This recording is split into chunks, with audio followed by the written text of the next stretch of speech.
All right, strap in, everybody. Today we are diving deep into a case ripped right from the headline. Ooh, this is going to be good. We got it all. Police reports, court documents, news articles, the works, the whole story of the murder of Stephen Gambles Jr. back in 2021. Wow, 2021. That seems so recent and yet so long ago. It really does, doesn't it? And what's so crazy about this one is how technology is woven into the whole thing. The crime itself. The crime, the investigation, you name it. I'm intrigued already. Tell me more. Well, we're talking cameras everywhere, digital trails, the whole 9 yards. And the lead detective on the case, Aaron Benzik, this guy's got a mind like a chess grandmaster. Really? Oh, yeah. But get this, the whole thing started with a glance. Like, that's it. A glance. Someone got murdered over a glance. You're kidding. Nope, not kidding. And that's just the tip of the iceberg. All right, you got me hooked. Let's set the scene then. Where did this all go down? Okay, so picture this. The shops at Legacy in Plano, Texas. Fancy stores, restaurants, the whole shebang. A place you'd go to for a nice night out, right? Yeah, totally. And it's huge, 400,000 square feet. That's like 7 football fields. Wow, that's a lot of ground to cover. Exactly. So you wouldn't exactly expect it to be a murder scene, would you? Not really, no. Not your typical backdrop for a crime like that. But that's where it happened. Stephen Gambles Jr. was found shot to death right there in his car. Hold on, so in this bustling place, in broad daylight, someone gets murdered, just like that. Well, it wasn't broad daylight, but yeah, pretty much. And there's another twist. Of course there is. There's always another twist. The killer was caught on camera, but here's the thing. He's wearing a security vest. A security vest. Now that's interesting. Was he trying to blend in or something? That's what investigators thought at first. Was it a disguise, or was it just a crazy coincidence? Talk about a red herring. Oh, yeah. But with all those cameras around, you'd think it'd be an open and shut case, right? You would think, yeah. I mean, it's all on camera, right? Right. But it's not that simple. All those cameras, they generate a ton of data. Hours and hours of footage from every angle. So it's not like they have a nice, neat little clip of the crime happening. Not even close. It's more like finding a needle in a haystack. Except the haystack is made of digital ones and zeros. Okay, yeah, that sounds like a nightmare to sort through. It was. And that's where Detective Benzik comes in.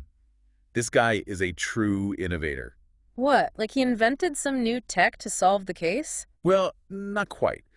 But he had this background in tech, even created real-world scavenger hunts, like the kind you play in a city. So he's a bit of an outside-the-box thinker. Big time. And that's exactly what this case needed. He saw patterns, connections, things other investigators might have missed. Because he approached it like a game. Exactly. Instead of seeing random footage, he saw a puzzle waiting to be solved. I like this guy already. Oh, you'll love this.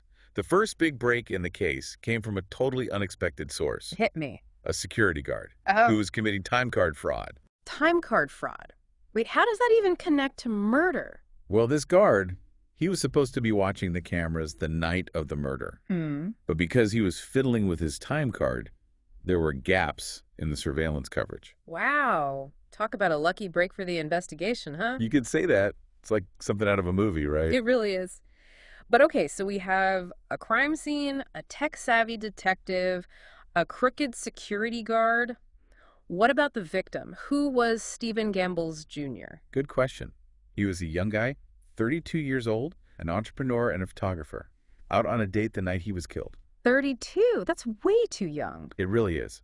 He was supposed to meet his date at the shops, but they parked separately. We're going to walk to the restaurant. Seems like a small detail, but it becomes important later. Okay, I'll keep that in mind. But what about the motive? Why would someone kill this guy? Okay, so remember that security vest the killer was wearing? Yeah, the whole disguise thing. Right. Well, it turns out that wasn't the only interesting thing he had on.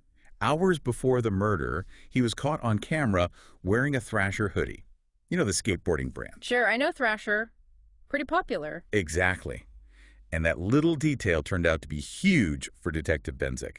Wait, did he recognize the hoodie from somewhere? Not exactly. He used it to track the suspect's movements earlier that day.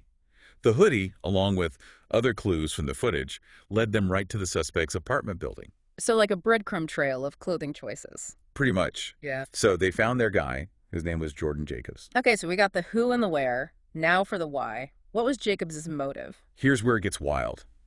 They bring Jacobs in, and his girlfriend comes forward with a bombshell. Oh boy, here we go. Are you ready for this? Oh, let's see. Jealousy. You mean to tell me this whole murder, this whole investigation, it all boils down to jealousy? Yep. Apparently, Jacobs thought Stephen had glanced at his girlfriend in a way he didn't like. No way! Seriously, a glance. That's what she said, and it gets even crazier. Get this. Jacob's girlfriend actually sent a text to her friends that night saying she was worried Jacobs was going to rob Stephen. Hold on, she knew something was going down, and she texted her friends about it. Yeah, it's wild. And it adds a whole other layer to this whole thing. You're telling me, so now we're talking about premeditation, possible conspiracy. This is getting intense. Oh, it definitely is. And that's just the beginning. All right, I'm on the edge of my seat. Let's dive into this trial and see how it all played out. The trial, it was a whole thing. Lawyers going back and forth, witnesses taking the stand, and of course, all that digital evidence just hanging over everything. The prosecution, they had a pretty clear story. Jealous rage leading to murder, cold-blooded murder. So they went for the big one, huh? Capital murder. Yep, the whole shebang. But the defense, they had a different angle. What, they said Jacobs didn't do it, with all the evidence stacked against him. Well, they couldn't really deny he pulled the trigger. I mean, the evidence was pretty much undeniable. Okay, so what did they do? They went for a crime of passion defense. Like, he just snapped. Basically, they argued it wasn't planned, just a spur of the moment, heat of the moment thing. Seems kind of flimsy, considering the girlfriend's text about the robbery. Yeah, that text definitely complicated things. Did they try to explain that away? They did, tried to downplay it, said it was taken out of context, the usual legal maneuvering. Their whole thing was painting Jacobs as this guy blinded by jealousy, like that glance just short-circuited his brain. Almost blaming the victim. Yeah, it kind of felt that way. They even brought in these expert witnesses to talk about the psychology of jealousy, how it can make people do crazy things. I bet Stephen's family loved hearing that. It must have been incredibly tough for them. But throughout the whole thing, Detective Benzik, he really stuck by them, kept them in the loop, provided support. There's a story about when he first told them about their son, he assured them Stephen didn't do anything wrong. Just wrong place, wrong time. That's powerful. And all the legal stuff, it's easy to forget there were real people hurting. Absolutely. And the prosecution, they made sure the jury didn't forget either. They presented this really compelling case, not just the digital evidence, but the impact on Stephen's loved ones. They even had his date testify. Wow. Can you imagine? She had to relive the whole thing. Describe seeing the murder. Heartbreaking stuff. What about the DNA evidence? They mentioned that, right? Oh, yeah, that was a big part of it. It wasn't found inside the car, but it was on the outside, right where the footage showed Jacobs getting in. Couldn't the defense say he just, brushed against the car or something? That's exactly what they tried to argue. Said touch DNA is easily transferred doesn't necessarily prove he was the shooter. So how did the prosecution counter that? They called in their own experts, explained the whole science behind touch DNA, how it's transferred, how it's analyzed. They emphasized the fact that Jacob's DNA was found in a way that matched him being the killer. So a battle of the experts. You got it. And the prosecution didn't stop there. They had witnesses who saw Jacobs at the shops that night, backing up the timeline from the cameras. Then they brought out Jacobs' phone records, internet searches, text messages, stuff that pointed to premeditation. So they were saying, look, this wasn't some random act. This guy planned this. Exactly. They built this whole narrative, high-tech and human, showing the digital trail, but also reminding everyone of the real-world consequences. So what did the jury say? After all that, did they buy the defense's story? Well, after thinking it over for a few days, they came back with a verdict. Guilty. Capital murder. Wow. So in the end, the prosecution's strategy worked. It did. The jury saw it for what it was, a planned, deliberate act. And the verdict sent a pretty clear message. Even if jealousy is involved, you can't just go around killing people. But, there's more to the story. After the trial, Detective Benzik, he took this whole experience and turned it into something amazing. Tell me more about that. What did he do? It's kind of scary when you think about it. All the ways we're tracked online, all that data out there. Sure. Yeah, it's a double-edged sword, right? Helped catch a killer in this case, but where do we draw the line? Privacy, security, it's a tough balance. It really is. And it makes you think, did the online world play a role in all this? Jacobs being online, maybe feeling more anonymous. Did that make him more likely to, snap? It's hard to say. Maybe it played a part, maybe not. But I think it's more likely there were deeper issues at play. Insecurities, lack of control, that kind of thing. So, what we see online is just an extension of who we are offline. Exactly. It's not some separate reality. It's all connected. But still, it's just wild to me that someone could take a life over something as fleeting as a glance. Jealousy, man. It's a powerful force. We've all felt it, but most of us don't go to those extremes. Thank goodness for that. But how does it get to that point where someone actually kills another person? That's the big question, isn't it? And there's no single answer. Sometimes it's a perfect storm of factors.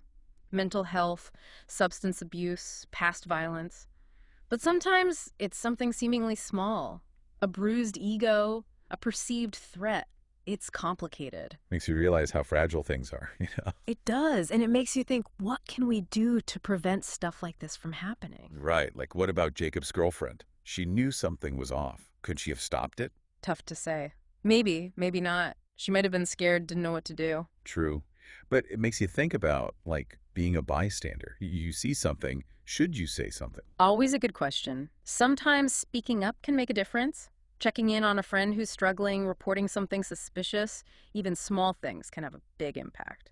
Like, we all have a responsibility to look out for each other. I agree. And to remember that asking for help is a sign of strength, not weakness. There are resources out there, people who care. This whole case, it's been a lot to process. From the tech stuff to the human drama, it's got it all. What do you think is the biggest takeaway here?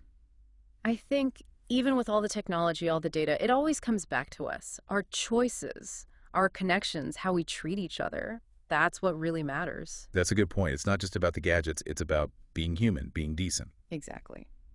Well, that brings us to the end of our deep dive into the Stephen Gambles Jr. case. It's been a wild ride, but hopefully it's given everyone some food for thought. Until next time, keep those brains engaged, keep asking questions, and remember, even in the darkest times, there's always hope, always a chance for something better.